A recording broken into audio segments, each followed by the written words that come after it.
Hello student, welcome to the sixth lecture of polymer chapter. In this lecture, we are going to talk about four very important polymers.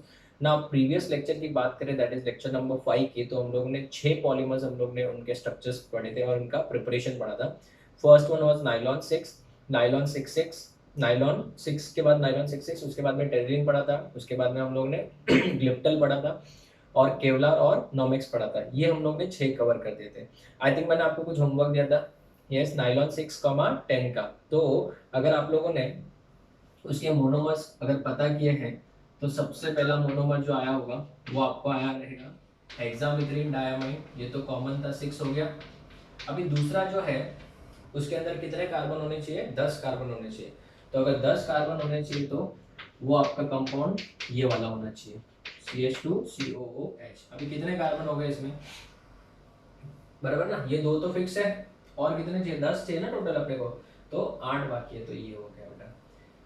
ठीक है ना. तो इसका नाम क्या होगा? डेकेन 1,10 डायोइक एसिड और इसका कॉमन नेम है बेटा सिबासिक एसिड.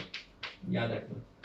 ठीक है. अभी आगे का तो आपको पार्ट शायद से आता होगा सबको, खाली यहाँ से H और यहाँ से OH निकलना है, तो वो वाला पार्ट आपको इजी लगेगा. ठीक है. तो स्टूडेंट ये होमवर्क था. नोट्स में ये कॉपी कर लेना अच्छे से. एक रिक्वेस्ट है एवरीवन स्टूडेंट्स, सब है ना, जितने भी हम लोग ने पॉलीमर्स पढ़े हैं उसके बाद कम से कम आप 5-5, 6-6 लाइन छोड़ दीजिए. उसमें हम लोग प्रॉपर्टीज और प्रिपरेशन लास्ट में कवर कर लेंगे. ठीक है. तो स्टूडेंट्स आज हम लोग 4 बहुत इंपॉर्टेंट सब एक जैसे दिखने वाले पॉलीमर्स को पढ़ेंगे. थोड़ा उनका डिफरेंस कैसा है कि वो थोड़े से अलग ही है, उनको हम लोग एक साथ में इसी लेक्चर में कवर करेंगे. ठीक है. तो आपके सिंथेटिक पॉलीमर्स का कंसेप्ट जो है वो कवर हो गया है. फिर अगर हमारा टाइम बचेगा तो लास्ट में मैं आपको बायोडिग्रेडेबल पॉलीमर्स की भी प्रिपरेशन करवा दूंगा. वो भी हमारे पास 3 है. एक तो है PHBV, एक है डेक्स्ट्रॉन और एक है नाइलॉन 2, नाइलॉन 6. पॉलीग्लाइकोलिक एसिड भी है, वो भी देख लेंगे. तो टोटल बच्चों 4 तो हमको कवर करना. इफ टाइम परमिट्स देन आगे का भी हम लोग आज ही कवर करेंगे, so that next lecture we can start with semi synthetic polymers. हम लोग ने बहुत सारे एग्जांपल पढ़ा था. सेल्यूलोज डाइएसिटेट, सेल्यूलोज नाइट्रेट जिसको गन कॉटन भी बोलते हैं, उसके बाद में विस्कस रेयॉन क्या था वो भी हम लोग डिस्कस करेंगे. ठीक है. So without wasting time let's start. सबसे पहला जो आज हम लोग स्टार्ट करेंगे वो होगा बच्चों novolac. It is used in paints. Nerolac पता है ना, जैसे ही novolac it is used in paints. ठीक है. इसमें हम लोग जो मोनोमर्स यूज करते हैं, मोनोमर्स वो होते हैं फेनॉल एंड फॉर्मल्डिहाइड. सो इसमें दो मोनोमर्स यूज होंगे, फेनॉल एंड फॉर्मल्डिहाइड. ठीक है. तो ध्यान देना. सबसे पहला स्टेप जो होता है वो होता है स्टेप नंबर 1. ध्यान दीजिए. स्टेप नंबर 1 हम लोग रिएक्शन करवाएंगे फेनॉल का, this is your phenol, with formaldehyde. Formaldehyde सबको पता होता है, इट इज मीथेनॉल. इसके लिए बेटा हम लोग इसको फॉर्मल्डिहाइड और एक कार्बन ही है इसमें, इसको हम लोग फॉर्मल्डिहाइड बोलेंगे और ये क्या है आपका फेनॉल. अगर हम लोग रिएक्शन कराएं इसका इन आइदर एसिडिक मीडियम और बेसिक मीडियम भी चलेगा, तो it gives a mixture of products. ठीक है. मैं यहाँ पे लिख रहा हूँ, प्लीज ध्यान दीजिएगा. OH ग्रुप जो है बेंजीन के ऊपर, it is ortho para directing, electron donating group है, तो यहाँ पे ऑर्थो पैरा डायरेक्टिंग है. तो यहाँ पे बेंजीन का जो H है वो इस O के साथ जुड़ के ये CH2OH हो जाएगा.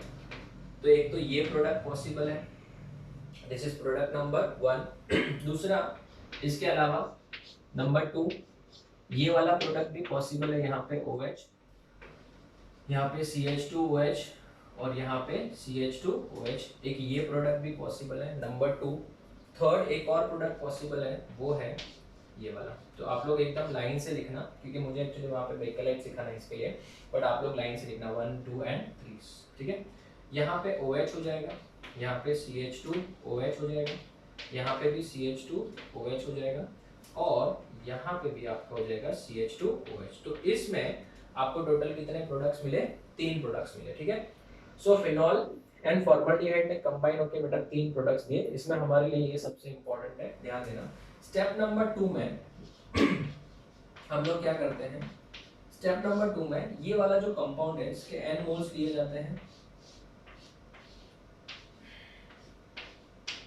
ठीक है, इसके हमने कितने मोल्स ले लिए, n मोल्स लिए, और इसको हीट किया जाता है इन बेसिक मीडियम। ठीक है, नाउ अगर हम लोग बात करें ऐसे n मॉलिक्यूल्स को ज्वाइन करेंगे तो जस्ट इमेजिन करो इस मॉलिक्यूल के जस्ट पास में एक और मॉलिक्यूल होगा ऐसे, तो यहाँ से जो H होगा, ये वाला H, ऐसे मॉलिक्यूल है बहुत सारे, यहाँ का जो H है वो इसके OH के साथ जुड़ जाएगा, वैसे इसका OH बाजू वाले बेंजीन के H से जुड़ जाएगा बेटा। तो ये बेटा पॉलीमराइजेशन होने के बाद आपको इस तरीके से दिखेगा, यहाँ पे OH यहाँ पे CH2, वापस बेंजीन रिंग, यहाँ पे OH, यहाँ पे CH2 एंड सो ऑन। ठीक है, इसको बेटा आप n टाइम्स लिख सकते हो, तो मैं इसको थोड़ा सा छोटा लिख रहा हूँ ताकि यहाँ पे एक CH2 लिख सकूँ मैं। ठीक है, तो यहाँ पे क्या आ जाएगा CH2, यहाँ पे या तो आप वेवी नेचर बनाओ या फिर स्ट्रेट लाइन बना के n टाइम्स लिख लो बच्चों। ठीक है ना, इसको हम लोग बोलते हैं novolac and it is used in paints. ठीक है ना, it is a starting material for bakelite. ठीक है ना, ये एक इंटरमीडिएट होता है and it is the starting material for bakelite. Bakelite बनाने का ये स्टार्टिंग मटेरियल है, स्टार्टिंग मटेरियल फॉर बेकेलाइट, ध्यान देना। तो ये हो गया आपका नोवोलैक का प्रिपरेशन। अगर हम लोग बात करें बेकेलाइट की प्रिपरेशन के बारे में, बेकेलाइट बराबर है, तो स्टूडेंट्स ये होमोपॉलीमर हुआ कि हेटेरोपॉलीमर हुआ? It is an example of heteropolymer. क्यों? क्योंकि इसमें दो अलग अलग मोनोमर यूज हुए हैं। दूसरी बात, इसको मैं पहली बात तो कोपॉलीमर बोलूंगा, हेटेरो तो हम लोग समझाने के लिए लिखते हैं।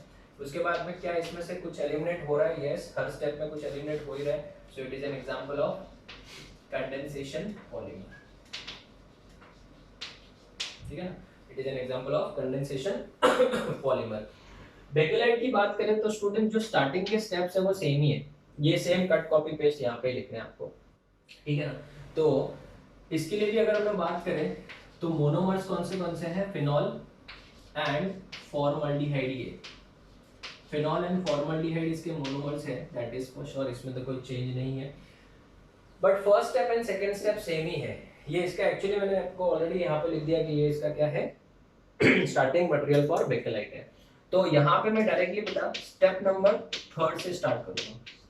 तो आपको एक बात क्या याद रखनी है, step number 1 and 2 cut copy paste है बेटा। नोवोलैक ऑन हीटिंग विथ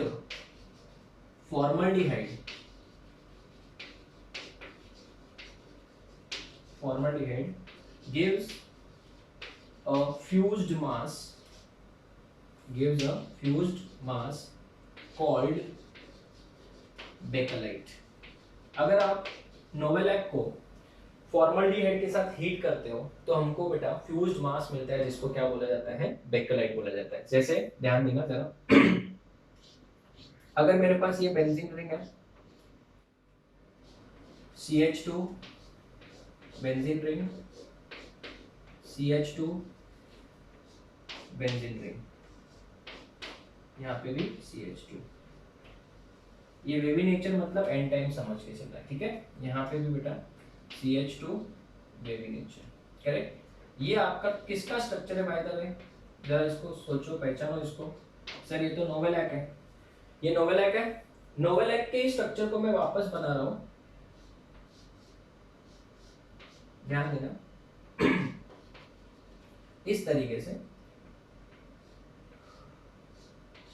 ऐसे।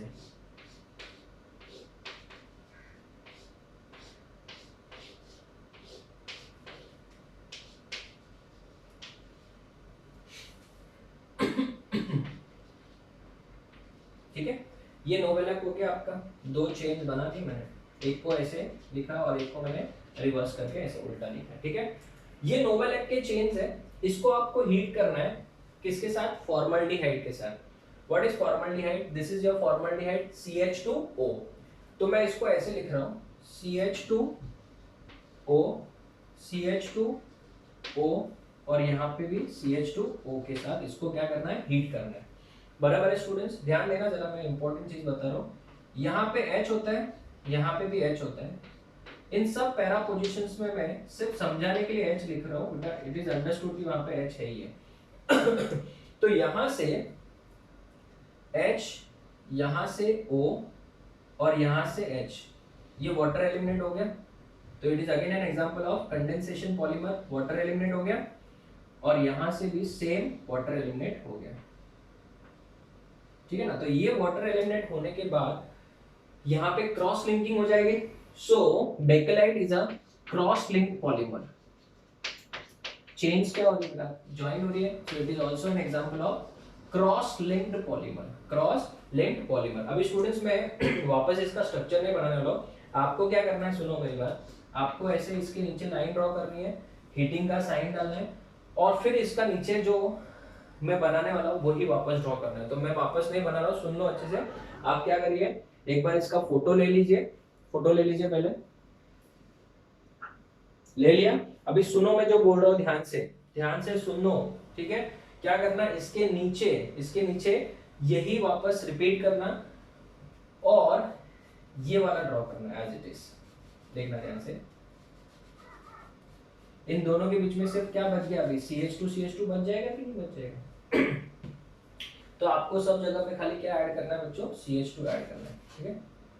सॉरी ना, यहाँ पे बच्चों CH2 आ जाएगा, ये CH2 और ये आ जाएगा आपका CH2, ठीक है। तो ये है आपका फाइनल कंपाउंड, जिसका नाम क्या है, bakelite. It is used in making switches और यूटेंसिल्स के जो हैंडल होते हैं वो बनाने के लिए यूज होते हैं, कोम्स बनाने में यूज होता है, बहुत सारी चीजें बनाने में यूज होता है। So this is the structure of bakelite. Hand preparation भी पढ़ा, मैं वापस बोल रहा हूँ, ये स्ट्रक्चर आपको नीचे ड्रॉ करना था, मैं पूरा नहीं बना रहा, ठीक है। सो ये हो गया हमारे दो, एक हो गया नोवेलैक हो गया और एक बेकेलाइट हो गया। अभी हम लोग के दो और बाकी है, एक है मेलामाइन और एक है यूरिया फॉर्मल्डिहाइड पॉलीमर। इसका एक बार वापस फोटो ले लो।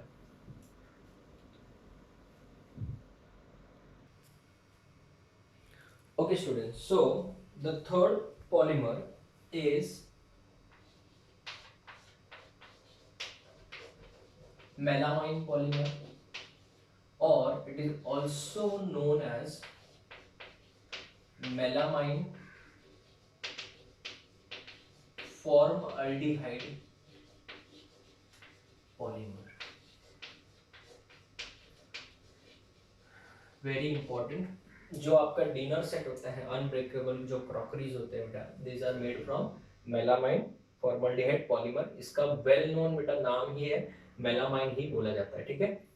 तो अगर कभी आपको पूछ लिया जाए कि what are the monomers involved, तो एक तो मेलामाइन एंड दूसरा फॉर्मल्डिहाइड, ठीक है। तो सुनो, अब मेलामाइन होता क्या है वो देख लेते हैं।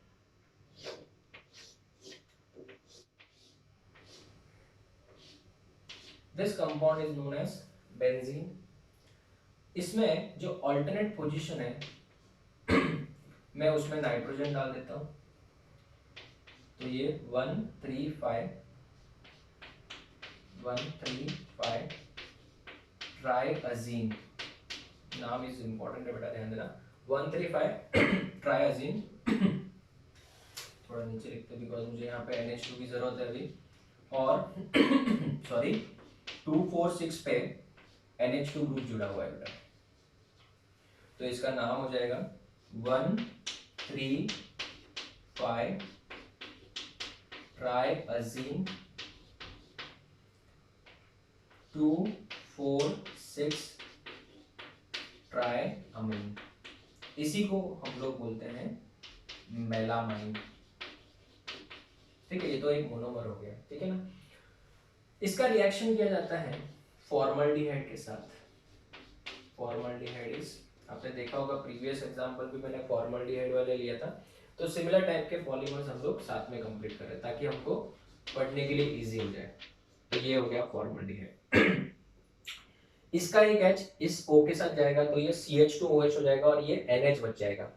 तो ये आपका जो कंपाउंड है वो हो जाएगा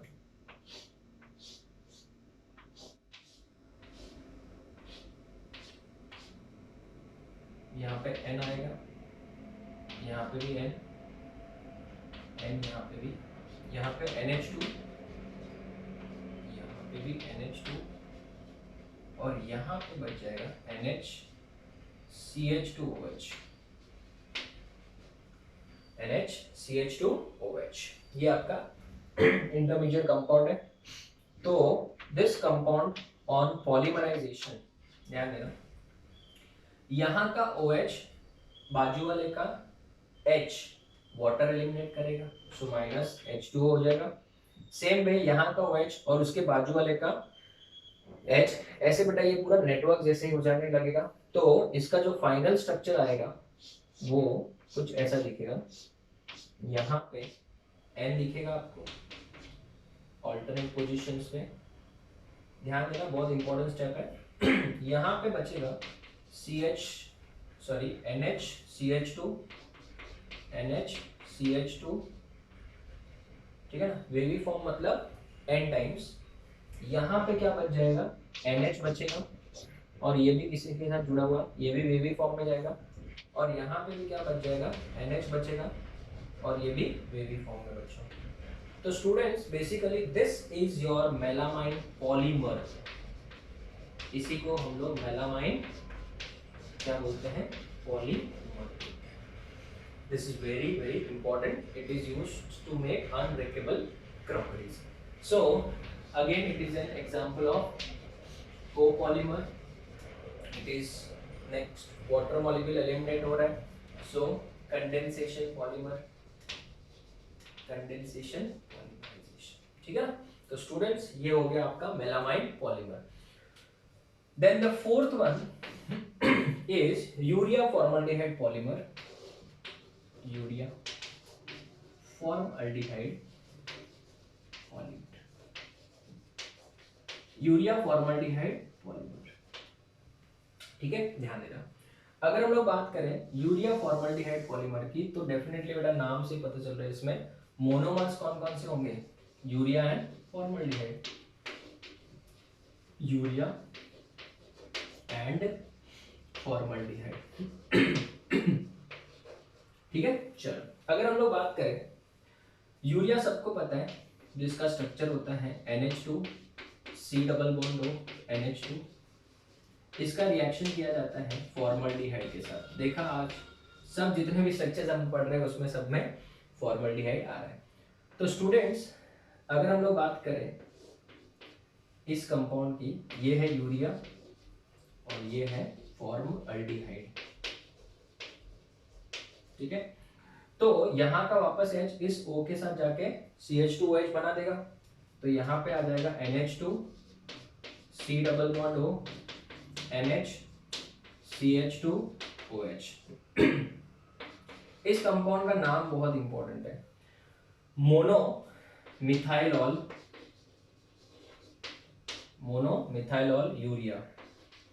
अगर मैं इसका एक और बार रिएक्शन करूं किसके साथ, फॉर्मल्डिहाइड के साथ, तो ये वाला जो NH2 है वो भी कन्वर्ट हो जाएगा and it will form CH2OH C double bond, sorry यहाँ पे NH है, NHOH C double bond O NH, मैं क्या लिख रहा हूँ देखो, ये CH2OH इसके ऊपर जुड़ जाएगा, राइट। तो ध्यान देना CH2OH NH के साथ जुड़ जाएगा, और यहाँ पे C डबल बॉन्ड तो पहले से है ही है, यहाँ पे NH CH2OH। इस कंपाउंड का नाम भी पूछा जाता है डाई मिथाइलॉल यूरिया। बच्चों इसके बाद अगर हम लोग इसका पॉलीमराइजेशन करें, it's a very complicated structure, but अगर आप एनसीईआरटी टेक्स्ट बुक के हिसाब से देखें तो इसके बहुत सारे, एक्चुअली एनसीईआरटी के हिसाब से नहीं, बहुत सारे स्ट्रक्चर्स पॉसिबल है इसका, बहुत सारा आगे पॉलीमराइजेशन से बहुत सारे नेटवर्क भी बन सकते हैं। बट अगर हम लोग अपने एनसीईआरटी टेक्स्ट बुक के हिसाब से देखें तो इसका जो पॉलीमराइजेशन है बेटा, उससे आपको सिर्फ इतना ही स्ट्रक्चर याद रखना है, CH2 NH C double bond O NH, ये वाला आपको याद रखना है। इसी को बेटा हम लोग UF बोलते हैं, यूरिया फॉर्मल्डिहाइड पॉलीमर, ठीक है।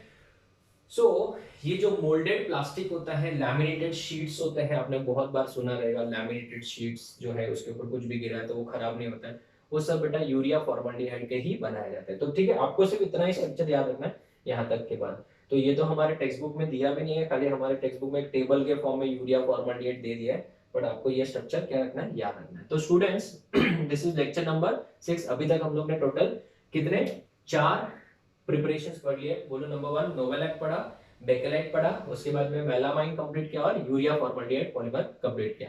तो स्टूडेंट्स ज्यादा टाइम हुआ नहीं है, हम लोग अभी बायोडिग्रेडेबल पॉलीमर्स के बारे में भी डिस्कशन कर लेते हैं। तो एक बार इसका फोटो ले लो, फिर आगे बढ़ते हैं।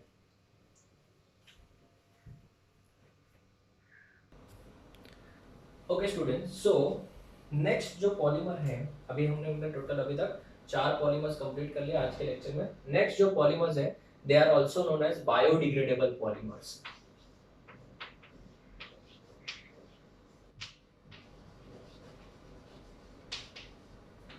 What do you mean by biodegradable polymers? Biodegradable polymers वो polymers होते हैं जो डिग्रेड हो सकते हैं बेटा, बैक्टीरियल एक्शन से डिग्रेड हो सकते हैं। अगर आप ध्यान से देखोगे तो आज बेटा पूरा वर्ल्ड एक बहुत ही बड़ी प्रॉब्लम से जूझ रहा है, वो है बच्चों क्या, यस, प्लास्टिक वाला प्रॉब्लम। क्योंकि प्लास्टिक जो है एक ऐसा मटेरियल है बेटा जो डिकम्पोज नहीं होता है। अगर आप उसको डंप भी कर दो ग्राउंड में तभी भी बेटा वो हजारों सालों तक वो ऐसे ही रहेगा, मतलब उसका डिकम्पोजिशन रेट जो है वो बहुत ही कम है। तो हम लोग नो डाउट अपने लाइफ में प्लास्टिक का यूज सिंप्लिसिटी के लिए कर रहे हैं, लेकिन हमारे लिए सबसे बड़ा प्रॉब्लम ये हो रहा है कि उसको डिकम्पोज कैसे करें। बहुत बार हम लोग प्लास्टिक की वजह से बेटा प्रॉब्लम में ये आते हैं, अगर आप बहुत जगह देखें तो डंपिंग ग्राउंड कम पड़ रहा है, लेकिन प्लास्टिक वेस्ट का प्रॉब्लम सॉल्व नहीं हो रहा है। आप लोग अगर यूट्यूब पे भी बहुत सर्च करते हो तो पेट बॉटल रिसाइकलिंग है या फिर प्लास्टिक रिसाइकलिंग प्लांट्स आजकल बहुत ज़्यादा डिमांड में है। बिकॉज वो क्या करते हैं, प्लास्टिक के बॉटल्स होते हैं जो रिसाइकलेबल प्लास्टिक होता है, उसको बेटा मशीन्स के अंदर पास करके उसको पहले तो क्लीन किया जाता है, फिर उसके छोटे छोटे दाने बनाए जाते हैं जिसको ग्रैन्युअल्स बोलते हैं, और वो दाने बेटा मार्केट में बेचे जाते हैं और उससे बेटा बहुत सारे प्लास्टिक के नए नए प्रोडक्ट्स बनाए जाते हैं। तो वो सस्ते भी पड़ते हैं और वो रिसाइकलिंग में भी काम आ जाते हैं, बराबर है। तो अगर आप ध्यान देखो तो कुछ ज़्यादा परसेंटेज नहीं, अराउंड लगभग पूरे 100% का टोटल 17% या 18% ही रिसाइकल हो रहा है, बाकी सब डंप हो रहा है। बहुत सारे मशीन्स हैं जो इससे इंसिनरेटर बोलते हैं, उससे उनको जलाया जाता है, बट वापस से एक ही प्रॉब्लम आता है कि उनको वो पोल्यूशन हो जाता है बेटा उनके हार्मफुल गैसेस की वजह से। तो इन वेरी मच डिमांड है बायोडिग्रेडेबल पॉलीमर। बायोडिग्रेडेबल पॉलीमर्स वो होते हैं जो डिग्रेड हो सकते हैं, ठीक है ना। जैसे सूचर्स होते हैं, उसके बाद में जो डिवाइसेस होते हैं, बहुत सारे नी इम्प्लांट डिवाइसेस होते हैं वो सब, या फिर जो आप कैप्सूल खाते हो उसका जो बॉडी कवर होता है, देखा होगा जैसे वो जीभ के ऊपर रखते हो तो धीरे धीरे मेल्ट होने लगता है, तो वो बायोडिग्रेडेबल पॉलीमर्स है ना। बायोडिग्रेडेबल पॉलीमर्स नीट 2019 में पूछा गया था और उसमें क्वेश्चन में आया था सीधा एकदम straight forward, which of the following is a biodegradable polymer. तो स्टूडेंट्स उसमें ऑप्शन था nylon 2, nylon 6, which was the answer. और ये 3 मैं आपको वैसे भी सिखाने वाला हूँ बायोडिग्रेडेबल पॉलीमर्स में। नंबर 1 PHBV, दूसरा मैं आपको सिखाने वाला हूँ डेक्स्ट्रॉन, और तीसरा मैं आपको बताने वाला हूँ नाइलॉन 2, नाइलॉन 6। इसका मेथड थोड़ा सा अलग है नाइलॉन से, ध्यान देना, जो नाइलॉन वो वाले पढ़े थे उनसे थोड़ा डिफरेंट है। तो इन तीनों का मैं प्रिपरेशन समझाने वाला हूँ। तो आज आपका सिंथेटिक पॉलीमर्स वाला कंसेप्ट खत्म हो जाएगा। तो अभी तक हम लोग क्लासिफिकेशन ही पढ़ रहे हैं स्टूडेंट्स, क्लासिफिकेशन में भी सिर्फ फर्स्ट वाला ही पढ़ रहे हैं, एंड ये 6th लेक्चर हो रहा है आपका, ठीक है। तो students let's start with PHBV। तो सबसे पहले हम लोग बात करेंगे इसके मोनोमर्स क्या है, और फिर इसका लास्ट में प्रिपरेशन के बाद ही इसका पूरा नाम पढ़ेंगे, वरना बेटा नाम बताने से खाली कोई मजा आने वाला नहीं, ठीक है। तो सुनो इसके जो मोनोमर्स होते हैं वो क्या होते हैं वो देख लेते हैं। Monomers are beta hydroxy butyric acid, beta hydroxy butyric acid and beta hydroxy valeric acid. Valerian plants valeric acid पता होगा सबको, 5 कार्बन होता है, ठीक है। ऑर्गेनिक एसिड में, ऑर्गेनिक कंपाउंड्स में मैंने सिखाया है, ठीक है। अभी इनका पॉलीमर कैसे बनाया जाता है वो देख लेते हैं। इसमें टोटल कितने कार्बन होने चाहिए, 4 होने चाहिए। तो सुन ले अच्छे से, C double bond O, OH तो होगा ही, ठीक है ना। बीटा हाइड्रोक्सी ये आपका फंक्शनल ग्रुप है, तो ये पहला कार्बन हो गया अल्फा, यहाँ पे OH होगा तो ये हो गया beta hydroxy. So alpha beta, beta hydroxy butyric acid, carbon गिनो 1 2 3, तो एक और कार्बन बाकी है, तो ये हो गया आपका फर्स्ट मोनोमर, ठीक है ना। तो चलो मैं एक काम करता हूँ, इतना बड़ा नहीं लिख के इसको A नाम दे देता हूँ, तो ये हो जाएगा आपका A, ठीक है। Plus beta hydroxy valeric acid, ये ब्यूट्रिक एसिड था, इसमें बस एक कार्बन और बढ़ा दो तो 5 कार्बन हो जाएंगे, तो वैलेरिक एसिड हो जाएगा, दैट्स इट। तो OH CH CH2, इधर एक और carbon CH2 CH3 sorry CH2 C double bond O, और यहाँ पे OH, ये आ गया आपका, समझो कंपाउंड को नाम दे दिया मैंने B। आप लोग पूरा नाम लिख देना एग्जाम में बेटा, अगर बोर्ड एग्जाम वाले स्टूडेंट्स आया एक क्वेश्चन तो, ठीक है। चलो तो अभी आप बताओ, यहाँ से तो OH निकलेगा, यहाँ से क्या निकलेगा बेटा, H निकलेगा, यहाँ से वापस OH और एडजेसेंट वाले मॉलिक्यूल का H निकलेगा, तो इसका मतलब एडजेसेंट मॉलिक्यूल तो ऐसे ही होगा ना बेटा, यहाँ से H हो गया, तो बचेगा क्या फिर, यहाँ पे O बच गया। So we are having O CH, यहाँ पे CH3, यहाँ पे CH2, फिर C डबल बॉन्ड O, यहाँ पे सिर्फ O बचा सर, ये तो एस्टर लिंकेज हो गया, तो इसका मतलब PHBB is polyester and it is a copolymer formed by condensation polymerization, ठीक है। इंफॉर्मेशन की कमी नहीं है बच्चों, बहुत इंफॉर्मेशन है, बस चीज़ों को समझते जाओगे तो आप खुद भी लिख सकते हो। अभी जैसे ये बेटा आप लोग ऑलरेडी पढ़ चुके हैं, ये भी पढ़ चुके हैं, ये भी पढ़ चुके हैं, क्योंकि वाटर एलिमिनेट हो रहा है यहाँ पे, तो कंडेंसेशन पॉलीमर। अभी इसका नाम बाकी है, इसके लिए मैं जगह रख रहा हूँ। यहाँ तक आ गया मैं, फिर यहाँ पे CH, यहाँ पे CH2, यहाँ पे CH3, यहाँ पे क्या बच गया CH2, और यहाँ पे C डबल बॉन्ड O, और ये कितनी बार हो जाएगा, n टाइम्स हो जाएगा बच्चों। इसी को हम लोग बोलते हैं PHBB।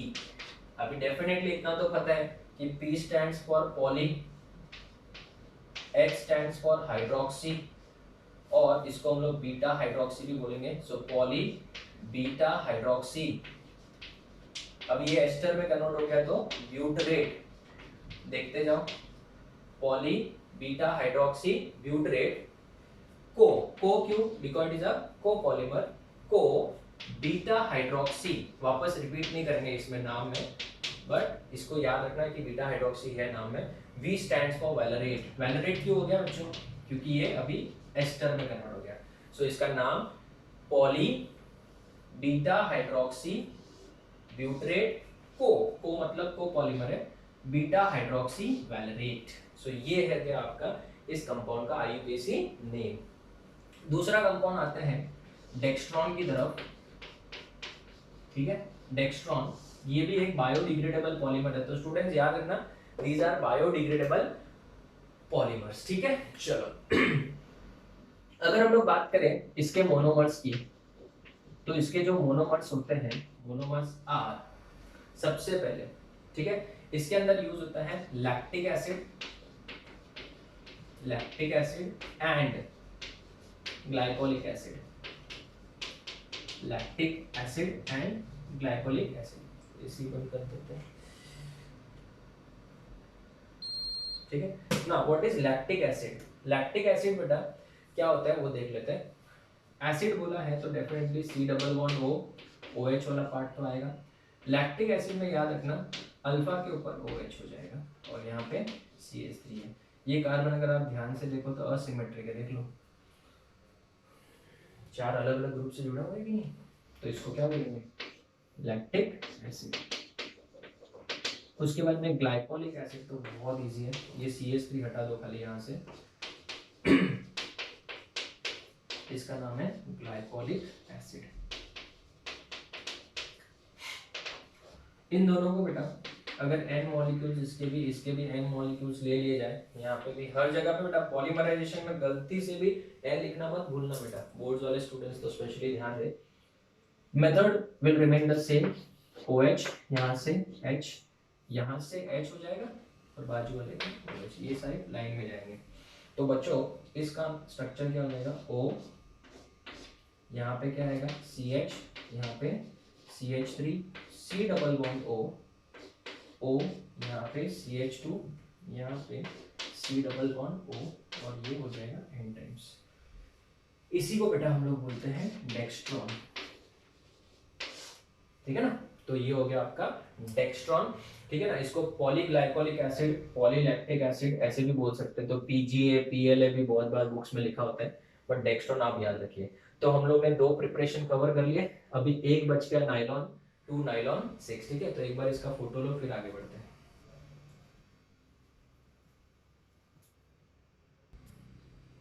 Okay students, so see the third one, ज्यादा जगह नहीं चाहिए इसके लिए, छोटा सा ये, तो यही पार्ट हमने गेस कर दिया।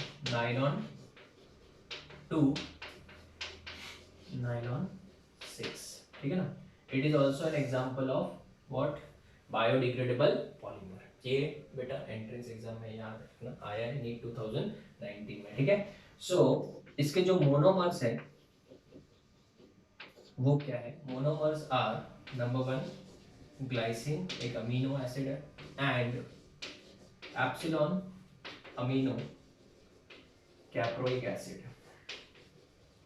कुछ सुना सुना लग रहा है, correct, epsilon amino caproic acid.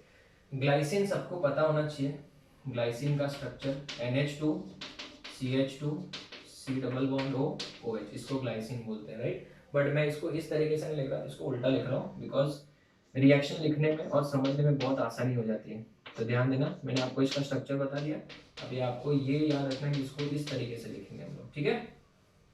Same लिखा है, उल्टा लिखा है, बस और कुछ नहीं। प्लस अगर मैं बात करूँ second, epsilon amino caproic acid, तो NH2 CH2 5 क्यों, नाइलॉन 6 है, तो यहाँ पे एक कार्बन तो COOH का ही हो जाएगा बच्चों। इसी को क्या बोलते हैं, एप्सिलॉन अमीनो कैप्रोइक एसिड, ठीक है। तो इसको भी हम लोग रिवर्स करके लिख रहे हैं, OH C double bond O CH2 5 times and NH2। सो ये हो गया आपका ग्लाइसिन, और ये हो जाएगा एप्सिलॉन अमीनो कैप्रोइक एसिड, ठीक है ना। तो फर्स्ट वाले जो मोनोमर है उसमें बच्चों कितने कार्बन है, 2 ही कार्बन है, एक कार्बन यहाँ से, एक कार्बन यहाँ से। और सेकेंड वाला जो मोनोमर है उसमें आपको देखने मिलेंगे 6 कार्बन, कैसे, 5 कार्बन यहाँ से, एक कार्बन यहाँ से, तो टोटल 6 कार्बन। तो इसके लिए बेटा हम लोग इसको नाइलॉन 2 नाइलॉन 6 बोल सकते हैं, ठीक है। चलो फाइनली इसका तो बस प्रोडक्ट बनाना और कुछ है नहीं, ईजी है। यहाँ से एक H और यहाँ से OH, तो वापस से it is going to be what, previous वाले में शायद हम लोग ने नहीं लिखा था, आप लोग लिख सकते हो, आपको पता है अभी ये सब। सो यहाँ पे C double bond O NH2 आएगा, सो it is an example of yes polyamide, it is a yes copolymer.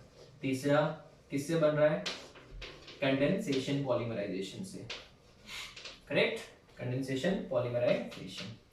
बस ये सब चीजें बार बार रिपीट होने वाली, और कुछ नहीं। अभी यहाँ से बच्चों क्या आ जाएगा, OH, यहाँ से H वही बाजू वाले में से, तो इसके भी N मोल्स, इसके भी हमको कितने लेने हैं, N मोल्स। तो बच्चों यहाँ पे क्या बचेगा, C double bond O CH2 NH, यहाँ पे सिर्फ C डबल बॉन्ड O बचा है ये साइड में अभी, और CH2 कितनी बार, 5 बार, और यहाँ पे NH N times. So this is nylon 2 nylon 6 बच्चों, हो गया। सो आज हम लोगों ने जितने भी सिंथेटिक पॉलीमर्स थे वो खत्म कर दिए, 6 लेक्चर्स लग गए अपने, बट कोई बात नहीं बेटा, एक एक चीज हमने कवर की है। आपको नोट्स में हर एक चीज अच्छे से मेंटेन करके रखनी है, ठीक है। तो जो बोर्ड्स के स्टूडेंट्स हैं उनके लिए बेटा याद रखना, एक क्वेश्चन आता है, right a short note on biodegradable and non biodegradable polymers, ठीक है। तो बहुत बार तो एग्जाम में क्वेश्चन, अभी जैसे नीट की बात करें 2019 में, which of the following is a biodegradable polymer. तो स्टूडेंट्स ये सब इंपॉर्टेंट एग्जांपल्स हैं, ठीक है ना। बहुत बार you may come across dextran जो है ना, उसकी जगह पे PGA या फिर PLA भी लिखा हो सकता है, पॉलीग्लाइकोलिक एसिड, पॉलीलैक्टिक एसिड, तो वो भी आपको याद रखना, they are also biodegradable polymers. लिखना है तो आप लोग लिख लेना PGA and PLA, polyglycolic acid and polylactic acid. तो students this is your entire completion of biodegradable polymer and synthetic polymers complete हो गया। लेक्चर नंबर 7 ठीक है। Lecture number 7 we will be starting with next that is semi synthetic polymers, और उसी के अंदर हम लोग और जो डिफरेंट क्लासिफिकेशन है बेस्ड ऑन द स्ट्रक्चर, उसके बाद में मॉलिक्यूलर फोर्सेस के ऊपर बेस्ड है, वो सब कवर करेंगे। And then will take one more lecture for vulcanization of rubber. Vulcanization of rubber जिस दिन मैं सिखाऊंगा, जिस लेक्चर में मैं सिखाऊंगा, उसी लेक्चर में मैं आपको मॉलिक्यूलर मास ऑफ पॉलीमर्स भी सिखाऊंगा। तो मेरे हिसाब से और 2 लेक्चर्स लगने चाहिए। So total it will be a chapter of 8 lectures. So we will meet in the next lecture with the concept of, next हम लोग क्या पढ़ने वाले हैं, सेमी सिंथेटिक पॉलीमर्स। ठीक है। So till then thank you, take care students.